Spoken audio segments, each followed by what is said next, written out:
तुम्ही काम कसं करताय? पहिले 10% आमदाराला द्यायचे काम घ्यायसाठी. काम घेतल्यावर 18% जीएसटी भरायचा आहे, त्याच्यावर 6% तुमचं कटणार आहे. म्हणजे किती झाले? 18 आणि 6 24 आणि 10 34. 10% साहेब लोकांचा खर्च आहे. 44. आणि काम पैसे मिळवायसाठी परत 5% द्यायचे आहे. 44 आणि 5 झाले 49. 10%, 8% तुमचं प्रॉफिट पकडा 56.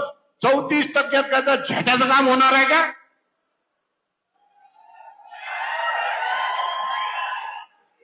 आणि वरून परत हेच आमदार म्हणणार रस्ता खराब झाला, नाली खराब झाली, भाडं खाणं बंद करा ना तुम्ही. सर्वांनी जर पैसे खाणं, अहो मी तर म्हणतो कॉन्ट्रॅक्टर जसा सैनिक देशासाठी लढतो